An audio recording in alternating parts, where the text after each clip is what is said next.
How to create a transfer case in Fintegrate. I'm going to use one of my existing cases in the review under Rhys and Megan Jones. We will assume here that I have completed the risk analysis, plugged in all the existing policies either manually or through the IntelliFlow or platform integration we offer, that you have analyzed the policies, and following your analysis, you've decided that you wish to proceed to a transfer. So that's exactly what I'm going to do on the recommendation page. So if I start with the personal pension plan of 200K, I'm going to select a transfer. From this page, you have a few options.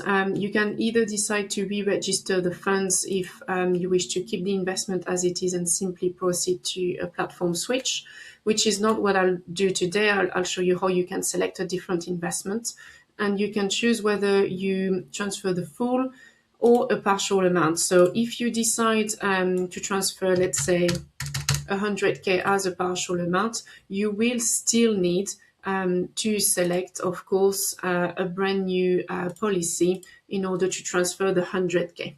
The other 100K will stay within the Aegon Retirement Choice Personal Pension Plan because that's the default that we have. But for today, I'll select a full transfer where I will select the SIP, so full amount for Rhys and Megan Jones in order to transfer that 200K in full. So once I've done that, that's the action for my plan. I've got another policy here where I'm going to create a transfer as well.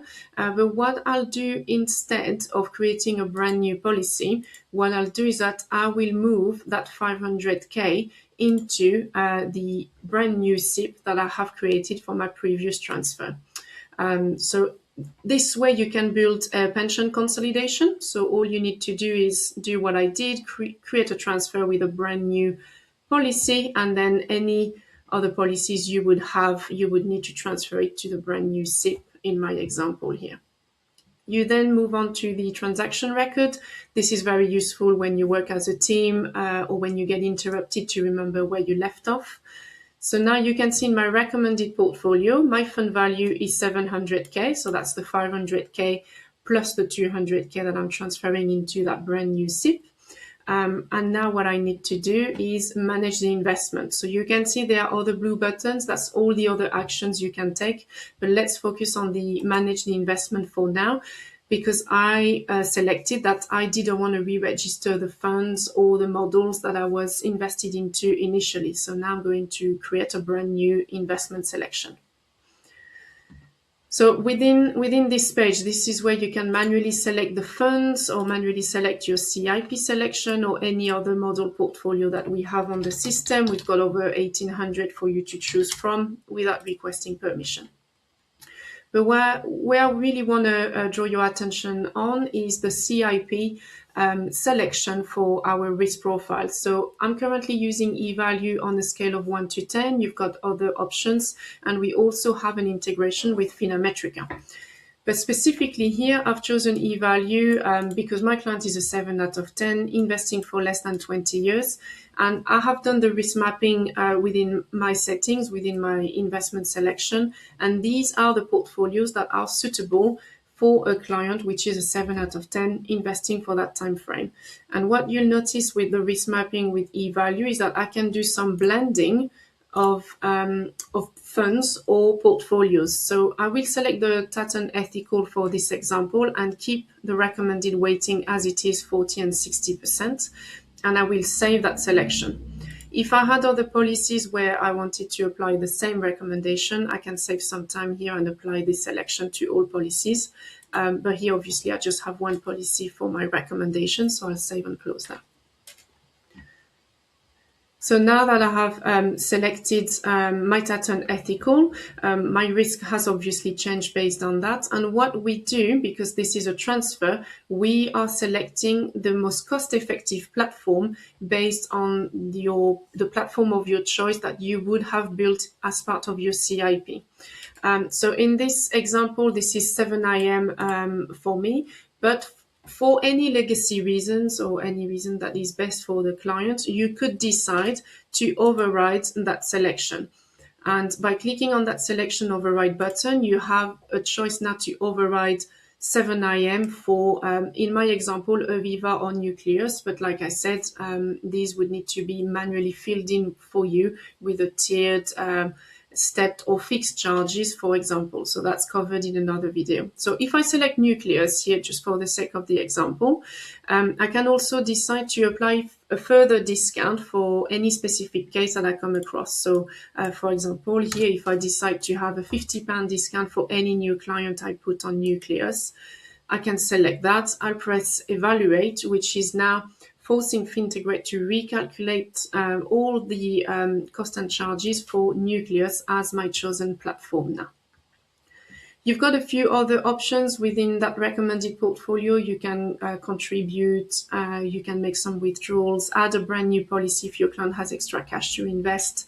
And what you could do as well here is specify the existing platform holdings. So that's for family linking. So for example, if the client has some extra money, so let's say I'll put 30K that they have invested, but I am not analyzing it, I'm not recommending it in that specific case, I can add that in. So then Fintegrate will again recalculate the cost and charges based on that overall value of the policies being held by the clients going forward.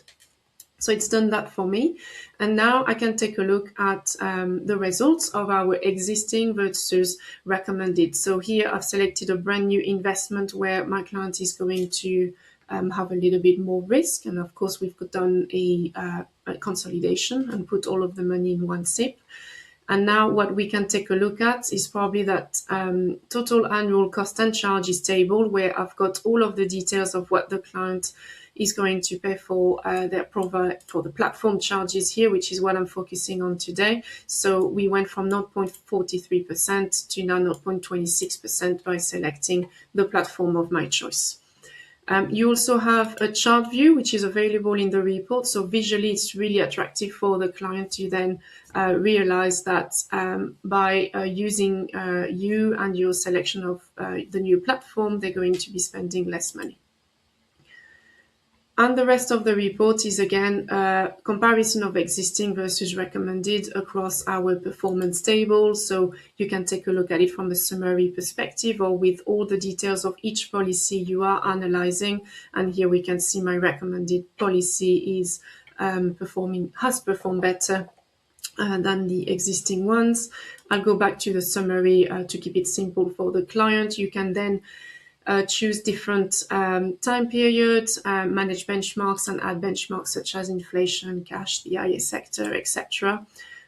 We are then taking a look at the cumulative, discrete, annualized, calendar performance, max drawdown, max gain tables. And again, you've got that chart view button if you wish to give it a more have a bit more visual engagement with your clients. We've got our scatter chart.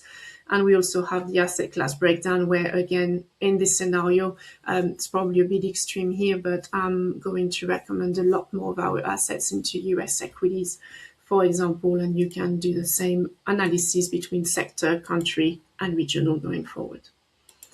Now, the last page for me is to add my advisor charges. So again, for a transfer or any case really that you do in Fintegrate, that's a great way for you to potentially tell a client, a brand new client, new business, that you might be cheaper and still providing an excellent service to your clients. So what I'll do here is that I'll add a 0.50% charge, which is half of what the client used to pay.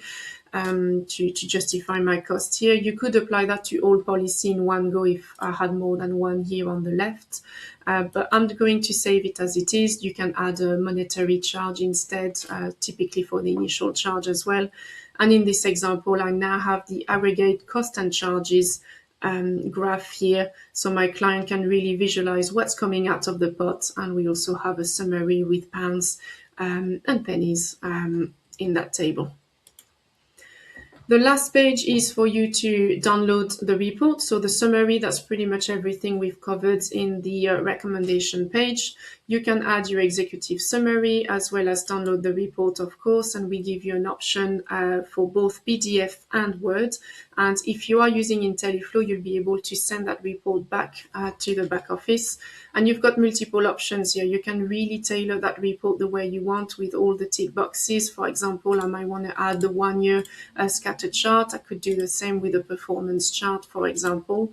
And you can really pick and choose what really suits you the best. So here I'm going to download it as a PDF to be able to share it with you.